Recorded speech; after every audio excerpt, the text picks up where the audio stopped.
Thanks for having me here also. Thank you, Francesco. You've taken all the surprises away now. And, maybe there's one more left. Okay, good. This is in a way a summary of the work I've been doing for the last couple of years. But I'd like to thank my mentor in this area, Elias Aifantis, who's in Thessaloniki, in Greece. Also Andrei Metrikin, my co-worker from my days back in Delft, who helped me a lot in understanding the micromechanics of gradient theory. I'll return the favour to Luca. I'll now say thank you to Luca. He says on his postdoc, actually it's the other way around, he always makes me work for him. Thanks to that collaboration, I've got a new interest now in gradient theories and application to fracture and cracks. That's what we're here today for. Good. Alright, I know what it is.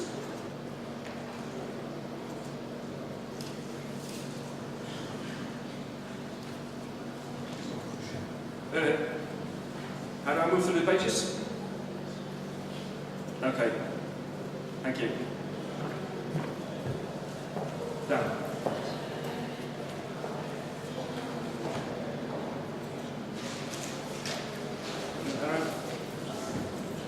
Yep, that's good. Thanks very much. Oh. Apologies. Whenever I get excited, I start talking faster and faster. So I'll try to pretend to be very bored and I'll talk slower, okay? Is that better? Yeah, good. Okay, what I'd like to do is first tell you why I'm interested in gradient elasticity and why I think you should also be interested in gradient elasticity. So that's the first point. Then I'll try to take you through the three formulations of eminent researchers in this area. I'll talk you through the theories of Erringen, Aifantis and Mindling. That's not chronological, but I'll explain you why I do it this way. And then we'll talk about finite elements, and I'll show you some numerical results. Good? So, what is gradient elasticity? Usually, in normal elasticity, we think of the potential energy, which I'll call capital U, the potential energy as a function of the strain epsilon. Yeah, that's usual. Now, in gradient elasticity, we go further. We also say, let's assume it's also a function of the strain gradient. And in fact, you could go further. Second gradient, third gradient, and so on. But that's quite complicated. What I will do, I will just limit myself to one extra term. Yeah? Now, that's the usual way of understanding gradient elasticity. I also like to take you through the idea to extend the kinetic energy. So usually, the kinetic energy is a function of the velocity, u dot, yeah, the time derivative of the displacement. And I also want to add one extra term there, the velocity gradient. And again, if you wanted to, you could go with extra terms, but I will just take one extra term myself. So that's the, in a way, the definition of gradient elasticity. And I've just listed a few reasons, on the bottom half of the slide, I've listed a few reasons why I am interested in this particular kind of continuum mechanics. First of all, and I hope it appeals to you, we can use these extra gradients to remove singularities from the stress and strain field. So if you're interested in cracks, I think that should appeal to you. Another area of application is maybe less interest today, but if you want to describe wave dispersion, so that's more of interest for transient waves in microstructured materials. That's for another day. We're not going to talk about that today. And maybe again of interest today is the last one. Because of these gradients, there will be an extra parameter in your model, which is the microstructural length, and that includes then automatically a size effect in your response. Is that slow enough, Luca? Yeah, thank you. Is it loud enough? Yeah, I'm sure it is. Okay, just to give you a flavour of this singularity idea. So this is a an example I've taken from this paper of Georgiadis. This is about a semi-infinite half space with a point load.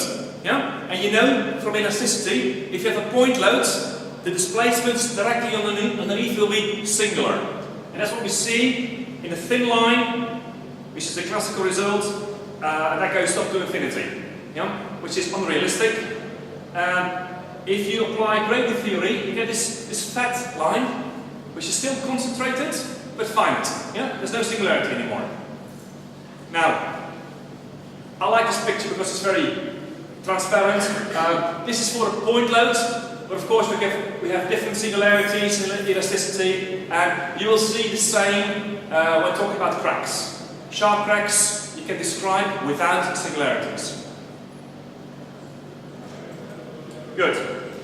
Now I want to take you through 3 different formulations. And the first one is the one by Erringen. On the top we have the usual equilibrium equations. So we've got the divergence, the J derivative of the stress, nothing new, that's standard stuff. We have the usual constitutive equation. Stress is related to the strains epsilon with the constitutive tensor. And what did Erringen do? He said, let's throw this away and replace it by a volume average. So what's going on there? He says, I'm not looking at one point only, but I'll take this stress-strain relation, I look at the little area around that point, and I'll do this with a volume integral. So I'll take the integral over a volume, and then I normalize it by taking the denominator again, the same volume. And you can do it many ways, but for instance, you could take an exponential function to take that weighted average. That was his famous work from the 1960s and 70s, this volume integral. And afterwards, in 1983, he also realized that if you replace the exponential function with the Green's function, you can actually get a gradient equation instead. So that's the equation I will be using today. This is the second equation. What have we got here? We've got the stress, we've got the second gradient of the stress with this micro length parameter L. Well, squared because of the dimensions. And that's then the new constitutive equation. And the kinematic equation is the same as always. So what we got then is a coupled set of second order differential equations with 2 sets of unknowns, the stresses and the displacements. Okay, another theory is the one of Ifantis from 1992.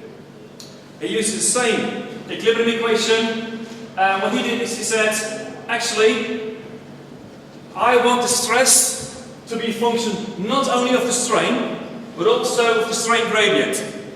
And again, it's L squared to make it dimensionally consistent, and it's the same L, this microstructural length. And if you substitute now the kinematic equation into the constitutive equation, and then substitute this constitutive equation into the first equation, you'll get a 4th order differential equation in terms of U. Now, I don't know do you implement finite elements? Do you implement continuum theories? If you do, you probably agree with me that we like second order equations to implement, but we don't like 4th order equations because of continuity requirements and so on. Fortunately, there are a couple of clever modifications. So, Ifantis had 2 clever postdocs and co-workers working with him. The first one was a Chinese guy called Ru, and in 1993, Ru thought, let's jiggle around the derivatives, let's throw them around. And this 4th order equation, he said, let's factorize it.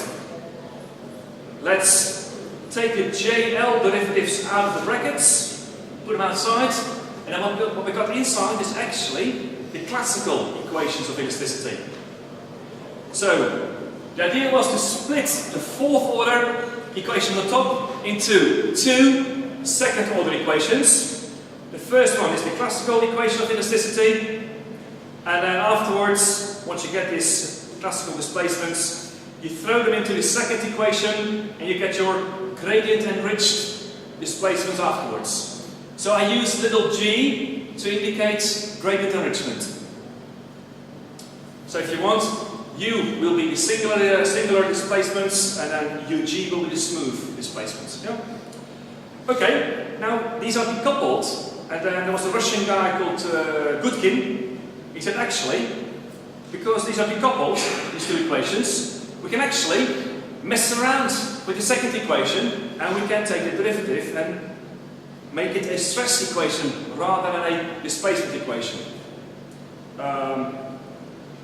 And the bottom one is the one I will use today as well. Good. Now finally, I go back in time. I go back to Mindling, and what we will see is that the theories of Erringen and Eifantis are special cases of the Mindling theory. So what did he do? He started off very complicated. He had a massive theory with macro strains and micro strains and also micro strain gradients, and 903 independent constitutive coefficients. Now a mathematician would say, beautiful, yeah, it's complete. And a mechanics person will say, what a nightmare. How can you measure 900 independent coefficients? That is a nightmare. Fortunately, he also said, okay, let's assume, let's assume symmetry and isotropy, and then he reduced it a lot. There's only 18 independent constitutive coefficients left. And if you then also remove the difference between macro and micro strain, what you get is only 4 independent coefficients. So that's not so bad. Yeah? That's a lot better. But this is all for the, let's say, the static parts. What people don't know so well is that he also introduced acceleration gradients. And if you look at the complete theory, it looks like this. We've got the Lamé constants, lambda mu. In black, you have the classical terms, and then in red, you have the Laplacian of the associated lower order terms. So we've got j, ij, and then the Laplacian with L1, one length scale. And then we've got mu again, the shear modulus, ui, jj, and again the Laplacian of the other term. So that on the left hand side, we've got all the stiffness terms, and on the right hand side, we got the classical acceleration, we got the Laplacian of the acceleration, and we got a funny term as well, which is because of the funny derivatives, most people actually ignore it, and I'm going to do the same. I've put it there for completeness, but I've never met anyone who used that little term, so we just chuck it away. Now, in dynamics, you can show, and it's a little derivation, I'm not going to show it today, but it's fairly straightforward. In dynamics, you can show that if you take L1 and L2 equal to 0, and L3 not equal to 0, and also you throw away L4, then you get back Erringen's model. So Erringen's model takes care of the dynamics of Mindling. And Eifantis' model you get by taking L1 equal to L2, and then L3 equal to 0. Yeah, so both are special cases of Mindling. Good. Now let's talk about finite elements. I've said already that Erringen's model is coupled. In terms of numerics, it actually becomes quite painful because you have to use a mixed finite element formulation. Well, since we're in Italy, I'll start at the back here. Maybe you know the work of Brezzi. There was this special condition on finite element interpolation spaces. It's often called the Labushka-Brezzi condition, or some people call it the Inif-Sub condition. What it means is that you have to use different interpolation spaces for the two fields. In this case, you have to use linear for the displacements and quadratic, or actually more than quadratic, for the stresses sigma. And if you look at the elements, the finite elements that leads to, they're really funny. Funny finite elements with nodal degrees of freedom and halfway the edge degrees of freedom, bubbles in the middle. sometimes you have to use even part of the cubic polynomials for sigma. Really a nightmare to implement. I've tried it, I'll show you a few results, but I don't want to try it ever again because it was really painful. On the other hand, the model of Ifantis is really simple. And why is it simple? Because we can split the two equations. Yeah, we can take the fourth order equation and split it into two second order equations which are uncoupled. So you can solve them separately. In particular, you can use any finite element mesh you like for the two steps. And what's then the easiest one to do is take the same mesh for the first step and for the second step. So you can use the same interpolation functions for the displacements and for the stresses. And that little smiley, that's my opinion about this. I like this very much. But you guessed it already. Good. So what does it look like in terms of equations? Actually, let's start at the bottom. Let's start with the simple one, because you'll recognize that. So we've got nodal displacements and nodal stresses as the nodal unknowns in your finite element mesh.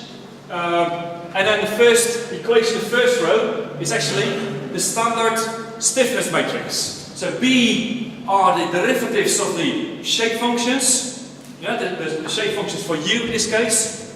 So the standard shape function derivatives times constitutive tensor times BU again. So that's your standard stiffness matrix. And you can solve that standalone because it doesn't multiply the stresses. Yeah, so that's decoupled.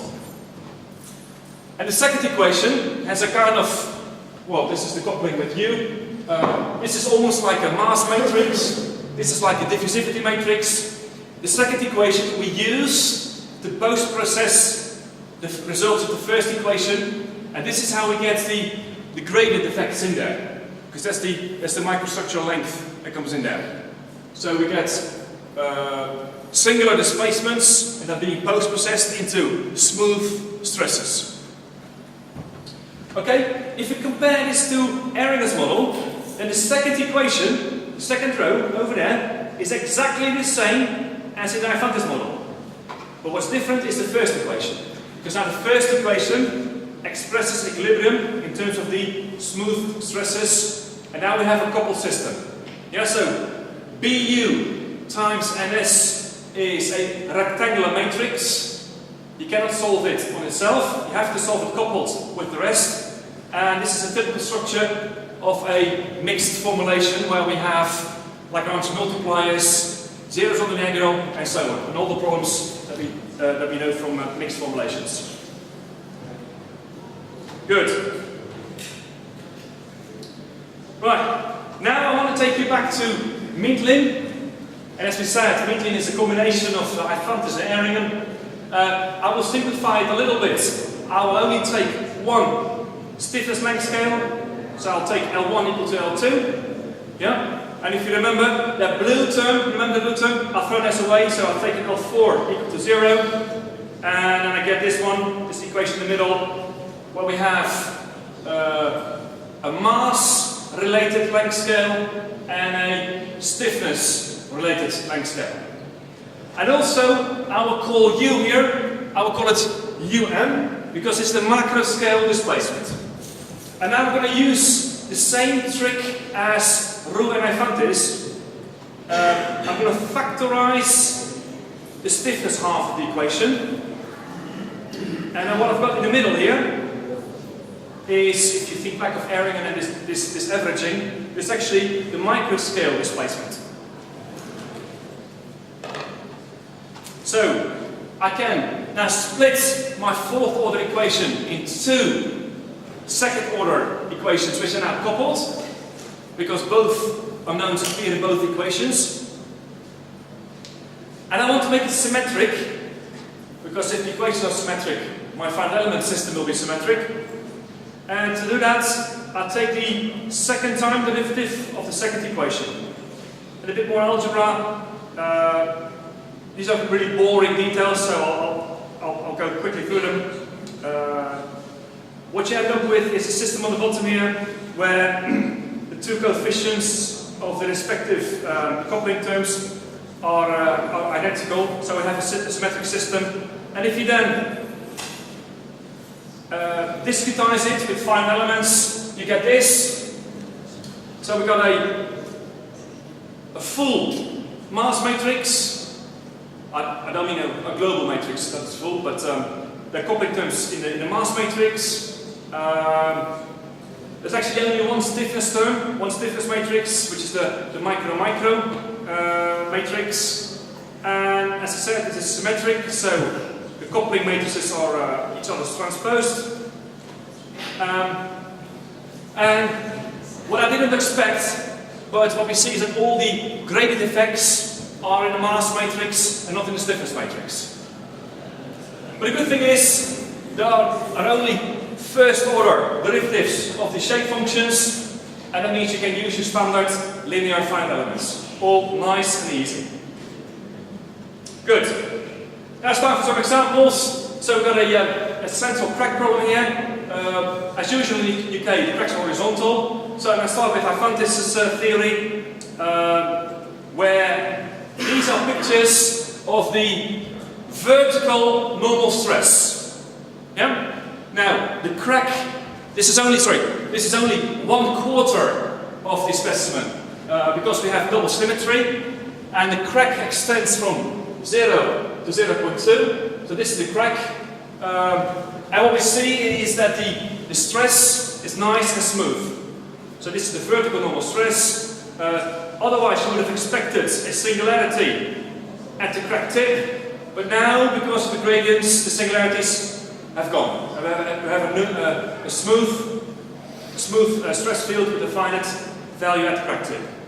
Now the difference between the two pictures is, if I just apply Neumann conditions on the second equation, I have actually non-zero vertical normal stresses at the crack face, which you think that's maybe unrealistic, but I can easily remedy that by applying Dirichlet conditions. So then we have exactly 0 stresses at the crack face, and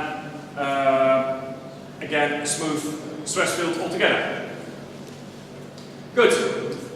Error model then, I use the same problem statement, so again, the central crack problem.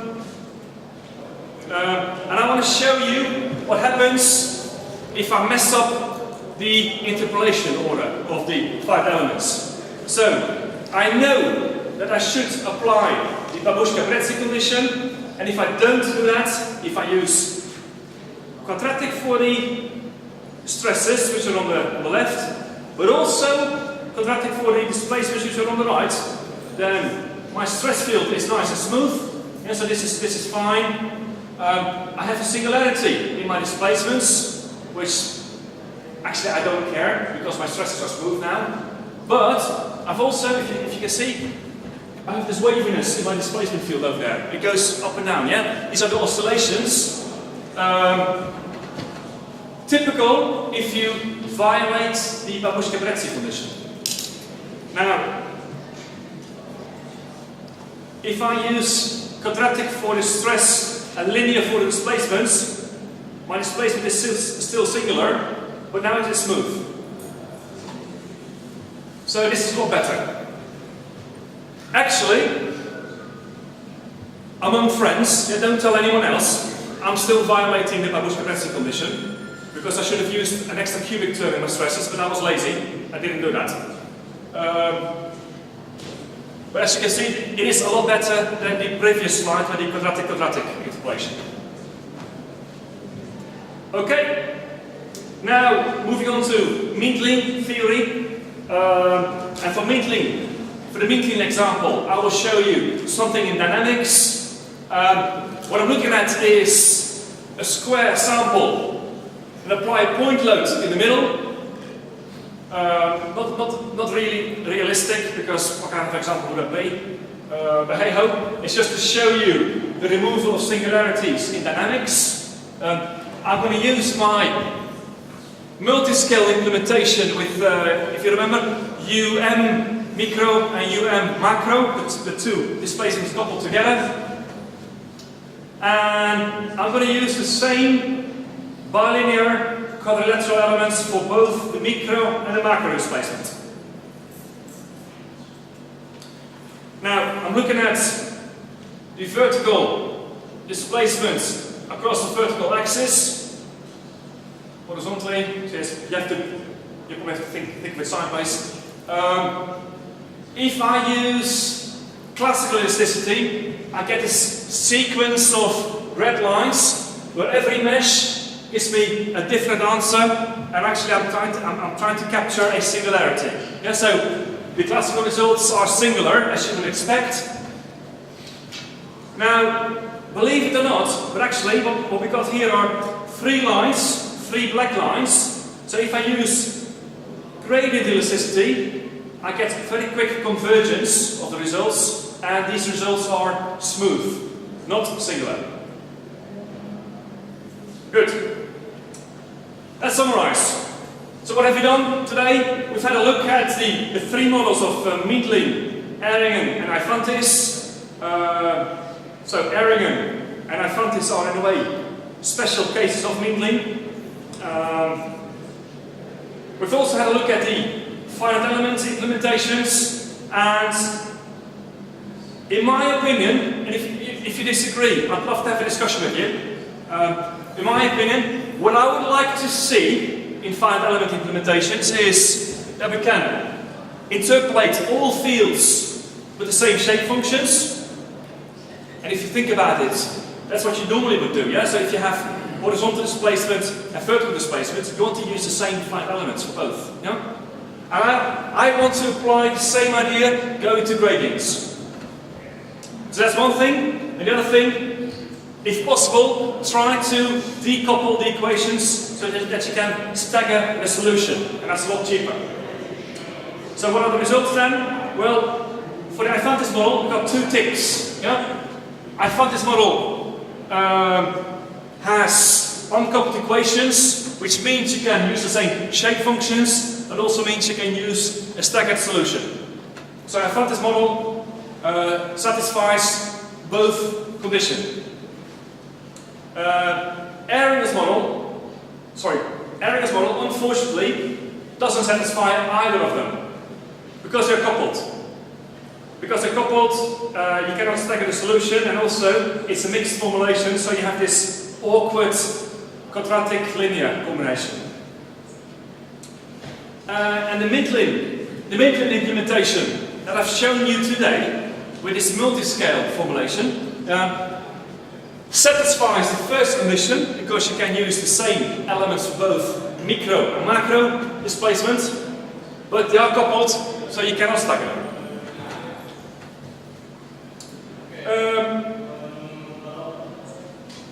Having said all that, all three models remove singularities.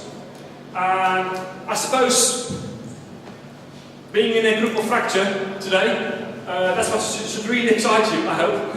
Because this means we don't have to worry about singularities, and maybe we should think again how we think about cracks. And I'll stop there. Thank you.